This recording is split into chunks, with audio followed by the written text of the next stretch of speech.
Assalamualaikum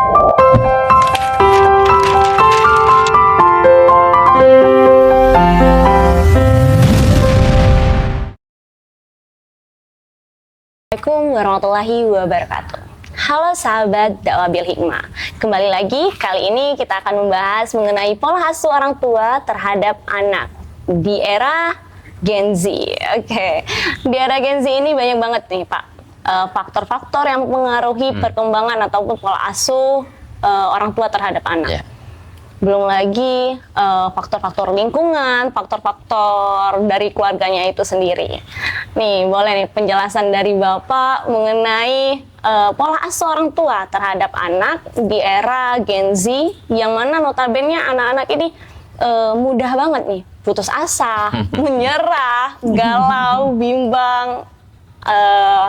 Boleh nih Pak, langsung aja. Baik. Assalamualaikum warahmatullahi wabarakatuh, sahabat dakwah dimanapun berada. Hal yang menarik saya kira, Mbak Zikra, kita melihat bagaimana anak-anak yang hari ini secara riset itu terus mengalami penurunan emosional. Jadi mudah galau tadi kan, kemudian mudah merajuk, kemudian mudah tersinggung, kemudian baperan, ya kan? Nah, pola-pola seperti inilah yang juga yang dikhawatirkan oleh Rasulullah SAW.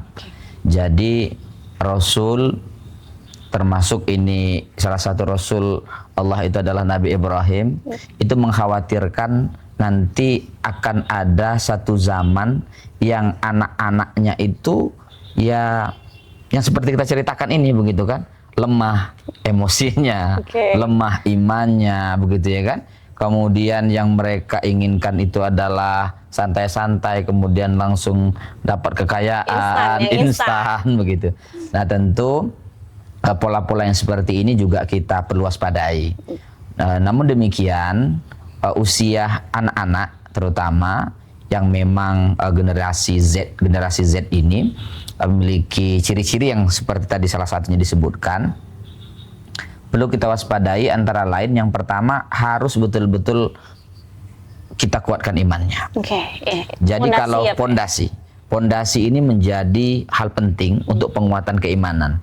Kenapa? Karena kalau imannya kuat, apapun pengaruh-pengaruh lain itu akan bisa ada bentengnya, ada filter kan, ada yang ngontrol begitu. Jadi tingkat kepasrahan kepada Tuhan itu yang harus kita kenalkan kembali. Karena kita tidak sendiri, begitu ya kan. Apalagi kalau bersandar kepada makhluk, begitu ya. Makanya tiba-tiba dia berharap temannya itu punya status yang bagus, misalnya kan, yang memuji-muji dirinya. Tiba-tiba berubah, pasang status justru mencelah sahabatnya, begitu kan. Nah, itu kadang-kadang yang justru membuat dia baperan, kecewa sendiri karena berharap kepada makhluk atau temannya tadi, begitu. Oleh karena itu, langkah awal dimanapun ini, keluarga, sekolah, masyarakat, ini butuh penguatan keimanan. Jadi kita kenalkan betul apa itu Allah di situ. Kemudian yang kita juga kenalkan ada rukun imannya, dan kemudian salah satunya itu adalah qadarullah, menerima takdir. Hari ini tuh banyak anak-anak muda tuh nggak menerima takdir misalnya. Sulit Pak, begitu ya. Apalagi ikhlas menerima takdir yang terkadang nggak sesuai dengan harapan itu. Kadang-kadang jenis kelamin kok kayaknya enak laki-laki ya, begitu ya kan. Padahal udah perempuan kan, ya perempuan juga begitu. Ini yang laki-laki kayaknya enak perempuan lah, jadi perempuan ya gitu ya. Jadi yang pola-pola begitu kita harus kenalkan betul. Apapun yang kita hari ini, kita ini tidak menentukan kan mau dilahirkan oleh siapa, suku apa, kemudian bahasa apa, ya kan, termasuk wajah seperti apa, jenis kelamin seperti apa, kan kita tidak pernah pesan kan. Karena kita tidak pesan, ya memang langkah awal kuatkan tauhid kita. Jadi kuatkan pondasi kita adalah keimanan. Itu adalah Allahu Ahad, Allahu Somad, lam yalid wa lam yulad. Ini harus kita kuatkan betul, karena memang inilah yang akan mendongkrak, begitu ya, kemudian mendorong, menguatkan nanti generasi Z ini. Oke, keren banget nih bahas masalah apa ya, tentang Gen Z ini nggak ada habis-habisnya ya Pak ya. Masalah anak-anak ini yang awalnya mudah menyerah, pantang mudah putus asa. Mudah putus asa. Ya. Ini Pak, Zikra punya sedikit cerita ini. Iya. Cerita ada seorang ibu yang mengeluh ini Pak. Dia punya anak perempuan. Iya. Dari SD udah dimasukkan ke sekolah Islam. Iya. Pesantren, SMP pesantren, SMA-nya pun sekolah Islam. Iya. Dan ketika udah tamat SMA nih udah masuki fase-fase udah mulai dewasa nih Iya. ya. Di waktu fase itu dia mulai merubah. Mulai berubah. Iya. Nggak tahu apa faktornya, kata ibunya ini kan. Dia udah melepas jilbab. Awalnya pakai jilbab panjang, baju tertutup. Terus akhirnya dia melepas jilbab, baju terbuka. Mana nggak kecewa hati ibunya gitu. Itu cerita ibunya kan. Jadi ibunya tuh datang nangis. Apa ya namanya tuh? Sedih ya, Pak? Sedih. Ya, pasti sedih ketika orang tua yang berharap anaknya bertingkah laku soleha. Yang harapan awalnya dia ingin anaknya itu menjadi apa ya namanya Pak? Menjadi anak yang bisa berbakti pada orang tua, kepada Allah, dan mempunyai tingkah laku yang baik. Dan ternyata berubah. Ya, berubah bahkan 360 derajat dari harapan orang tua. Dan bahkan orang tuanya sampai berkata-kata kasar nih kepada anaknya yang harusnya jangan sampai ini keluar dari orang tua, kata-kata dari apalagi ibu ya Pak ya. Dari ibu ini kan kata-kata itu adalah doa. Ini sampai pernah dia bilang, dasar kau anak apa ya, maaf ini kayaknya nggak enak, tapi kata-kata ini kata-kata kasar, kata-kata kotor yang nggak seharusnya dikeluarkan dari seorang ibu, tapi keluar karena nggak sengaja itu ya Pak ya. Karena nggak sengaja. Gimana nih pandangan dari seorang Bapak Wira? Baik. Pertama, perubahan itu adalah fitrah. Jadi itu yang harus kita paham betul, orang tua. Jadi perkembangan ada anak dari kecil soleh, SMA soleh, kuliah berubah. Itu adalah fitrah, ya kan? Kemudian ada yang dari ini nakal, baik. Kemudian ada yang tidak nakal lagi, baik lagi, misalnya kan. Itu adalah siklus, saya kira. Siklus selama dia manusia, kemudian memiliki hati. Sifat hati itu kan ada al-qalbu kan, bolak-balik. Nah, kalau selama dia memiliki hati, itu pasti kadang baik, kadang buruk, kadang baik, kadang buruk. Itu kan normal, manusiawi. Bisa sangat manusiawi. Nah, itu yang supaya kita tidak stres. Orang tua supaya tidak stres. Maksud saya, yang hari ini nakal anaknya, tiba-tiba ini sedang berjuang supaya anaknya berubah menjadi baik. Oh, ini juga usaha kan?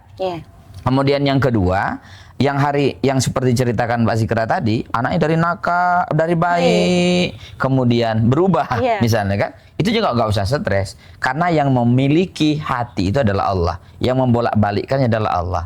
Ini supaya langkah pertama supaya kita tidak stres. Nanti bagaimana mau ngasih solusi kepada anak begitu kan? Mak-baknya jelas stres duluan. Jadi gitu bisa kan? mikir lagi ya nggak punya strategi lain.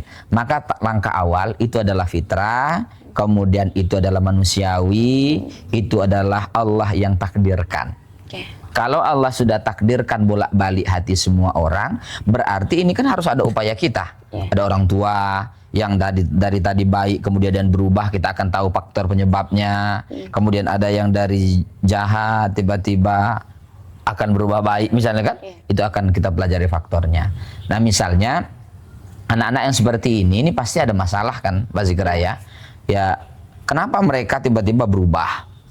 Tiba-tiba lagi berubah, misalnya kan? Tiba-tiba baperan, tiba-tiba buka jilbabnya, dari yang saat solehah tiba-tiba tidak solehah, misalnya kan? Nah, yang begitu-begitu, paling tidak kalau kita menggunakan ini teori psikologi kan, ada 4 yang bisa kita lihat, kita pendekatannya. 1, jangan-jangan ini apa itu karena anak ini ada kebutuhan dasar yang tidak terpenuhi, ya kan? Ya kebutuhan dasarnya apa? Coba kita cek sebagai orang tua, sebagai guru, sebagai dosen, sebagai lingkungan masyarakat misalnya. Coba kita cek. Secara teori psikoanalisis itu jangan-jangan ada kebutuhan dasar yang tidak terpenuhi. Apa yang menjadi faktornya? Kenapa dia buka jilbab? Jangan-jangan model jilbabnya sudah tidak zaman lagi misalnya, ya kan? Satu.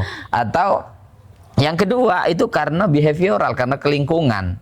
Selama ini dia berada di lingkungan bagus begitu ya ini. Tiba-tiba keluar punya circle yang berbeda. Yang baru ini tadi. Iya, yang baru lagi. Kemudian cara berpakaiannya lain. Teman-teman yang lama sudah menjauhi. Ini berpengaruh besar begitu ya kan. Anak-anak hari ini siapa temannya itu juga sangat mempengaruhi dirinya begitu. Maka orang tua cek betul keluarganya apa itu temannya seperti apa. Ini teman curhatnya siapa, lingkungannya seperti apa. Nah kalau lingkungannya tidak kuat, berarti kita harus ubah lingkungannya. Kebutuhan dasarnya aman. Kebutuhan dasar kan? Udah dipenuhi ya, nih. Sandang, papan, pangan. Ya kan kadang orang berubah gara-gara ini loh Mbak Zikra, ya kan? Ya, kadang-kadang orang berubah tuh gara-gara sepele dong. Jangankan berkaitan dengan perubahan perilaku begitu, berkaitan dengan akidah aja kan bisa berubah dengan ya makanan misalnya kan. Nah itu. Kemudian yang ketiga itu karena kognitif, ilmu pengetahuan, pengalaman. Selama ini kayaknya terkungkung di satu lingkungan yang monoton begitu ya. Tidak ada apa ya? Tidak ada interaksi lebih aktif, kayaknya begitu-begitu aja. Nah, dia melihat ini ketika keluar ketemu hal baru dong, nyaman, begitu nyaman begitu ya. Walaupun menurut kacamata kita itu nyaman sementara kan. Tapi ini kognitif, ilmu pengetahuannya. Kalau ilmunya tidak ada berarti butuh kasih ilmu, kasih pengetahuan baru kepada mereka. Kemudian ada yang keempat juga saya kira sangat penting, itu adalah pendekatan kemanusiaan. Kalau bahasa Gus Dur itu memanusiakan anak. Wah, ini kalau sudah bahasa memanusiakan manusia, ya jadi anak itu kalau sudah usia dewasa awal sudah tidak lagi seperti anak kecil, dimarah terus misalnya kan, dibentak, dipukul, dikurung, apalagi diborgol misalnya kan, sudah tidak waktunya lagi. Nah maka mereka butuh dijadikan partner. Ya sesuai dengan sahabat dakwah begitu, panggilannya ya panggilan sahabat misalnya kan. Kemudian curhat bersama. Nggak apa-apa sih ibu atau ayah sesekali coba tes ke anak curhat. Ini Mbak, Iyu, Kak misalnya kan. Atau apalah panggilan sayang ke anaknya. Coba dipancing.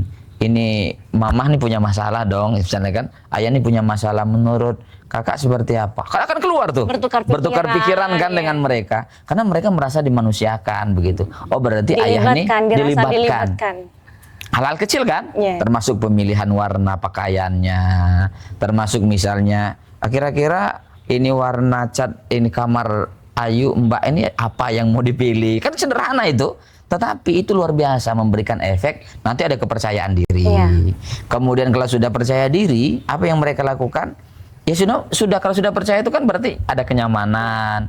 Curhatnya kan enak dia mengeluarkan pendapatnya. Jadi tidak perlu lagi kamu harus begitu ya kan. Kata-kata semakin dikekang semakin jadi semakin melawan karena dia kayaknya ini kenapa teman-teman enjoy aja begitu ya kan. Ya tidak punya teman partner yang bisa bercerita. Nah, kalau empat pendekatan ini kita lakukan, ini kan pendekatan psikologi semua. Nah, baru nanti pendekatan bisa disebut pendekatan spiritual. Anak atau ibu itu jangan sampai lepas dari doakan anak-anaknya begitu ya. Ya tidak harus habis sholat begitu ya kan. Ya mau masak misalnya, mau masak itu ada beras, kemudian dibacakan sholawat, selesai itu ya Allah dengan nasi ini lembutkan hati anak, lembutkan pikiran anak, kira kan begitu kan. Nah itu juga memberikan efek psikologis yang sangat dahsyat saya kira begitu.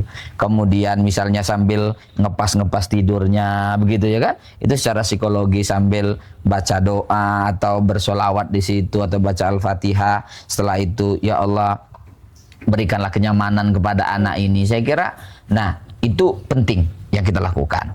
Terlepas dari itu semua Mbak Zikra, sekali lagi yang milik hati itu Allah. Begitu ya. Ini yang harus kita punya. Jangan sampai Ustaz sudah kami laksanakan semua katanya kan. Ini psikolog sudah, psikiater sudah gitu ya. Semua usaha sudah, ruqyah sudah begitu ya. Tapi tetap Siap kok sampai seperti itu. Maka kalau sudah begitu, ada rukun iman yang keenam loh, begitu ya. Itu percaya kepada qada dan qadar Allah. Kalau sudah begitu, kita nggak stres. Coba-coba kita baca. Anak Nabi Adam, Qabil Habil berantem, ya kan? Saling bunuh. Anak Nabi. Anak Nabi loh, begitu ya kan? Ya supaya kita nggak stres dong. Jadi nggak usah malu juga dengan anak yang misalnya begitu. Kemudian ada Ibrahim alaihissalam, punya ayah, mohon maaf begitu ya kan, yang dia melarang penyembahan kepada makhluk, justru ayahnya produk patung-patung itu ya kan.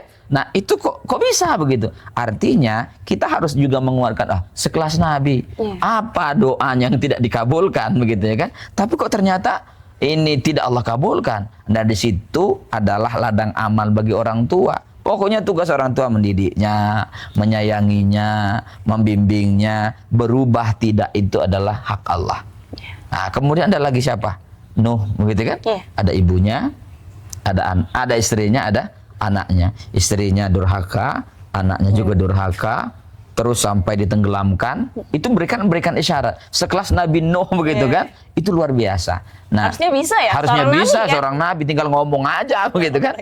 Ya, termasuk yang populer adalah Nabi Muhammad. Kenapa pamannya Abu Jahal, Abu Lahab tidak bisa menjadi orang yang beriman kepada Allah begitu ya. Nah, bahkan memusuhi, tidak hanya beriman, memusuhinya jadi musuh garda terdepan itu adalah keluarga. Nah, artinya di sini kita belajar banyak bahwa apapun yang kita kerjakan hari ini, kalaupun yang berhasil mendidik anak, ya nggak usah jumawa juga lah begitu ya kan. Yang membisikkan, yang membolak-balik hati anak itu tetap Allah begitu ya. Karena ada juga orang tuanya preman, kelas kakap begitu ya kan. Ya ternyata punya anak soleh begitu ya kan. Punya anak soleha, hafal Al-Quran begitu. Nah kalau begitu kok di mana ini? Itu Allah ingin menunjukkan bahwa Allah itu Allah yang alimun basir begitu ya. Allah yang maha mengetahui dan Allah yang maha melihat semuanya. Ya. Allah yang maha membolak-balikan hati. Ya, makanya ada doanya itu, ya muqallibal qulub, tsabbit qulubana, tsabbit qalbi begitu ya. Ya Allah yang maha membolak-balikkan hati, tetapkan hati kami, hati anak kami itu dalam kebaikan, dalam kebenaran. Ini kan upaya manusia. Usahanya jalan, ikhtiar jalan, doa jalan, baru terakhir bismillahi tawakkaltu 'alallah, pasrahkanlah haula wala quwata illa billah, supaya kita tidak kecewa begitu ya kan. Karena ada juga Mbak Zikra yang curhat terkait dengan kenakalan anaknya, kemudian sampai nangis, malu keluar rumah. Oh, kok ibunya justru yang habis-habisan begitu ya kan? Allah saja yang menciptakan biasa aja begitu ya kan? Yang untuk apa stres? Ya itu tetap anak kita. Jangan juga sampai keluar apa kata-kata yang kasar. Kau bukan anakku lagi. Aku sumpah menjadi batu misalnya gitu ya kan. Tentu tidak kita inginkan. Sesakit apapun ya sudah, kita sadari itu bahwa memang kita ini bukan pemberi hidayah, kita ini bukan pemberi petunjuk kepada orang. Ya wasilah sebagai kebaikan begitu ya. Metode lah bagus, cara lah bagus, kemudian kebutuhan lah lengkap, ilmu lah diajari, kelembutan sudah, doa amlah sudah juga begitu ya kan. Semua proses sudah, terakhir tinggal kita pasrahkan kepada Allah. La haula wala quwata illa billah. Ya Allah, Masya Allah. Bahas masalah ini ya Pak ya, terhadap pola asuh orang tua terhadap anak kayaknya nggak selesai, apalagi orang tua yang menginginkan anaknya yang bisa menjadi soleh dan soleha. Itu keinginan setiap orang tua. Keinginan setiap orang tua memiliki anak yang soleh dan soleha. Untuk semua orang tua dimanapun berada, jangan pernah sampai stres ya Pak ya. Kalau orang tuanya aja stres, bagaimana mau memberikan nasihat, memberikan masukan untuk anak agar tetap berada di jalan yang benar. Yang pertama, orang tuanya harus tetap sehat, sadar ya. Sadar. Semua usaha sudah dilakukan ya Pak, sudah dilakukan, segala cara sudah dilakukan. Terakhir pasrah dengan yang membolak-balikan hati. keren banget bahasan kita kali ini, sahabat-sahabat dakwah bil hikmah. Demikian sahabat-sahabat semuanya, pembahasan kita pada hari ini ya Pak ya.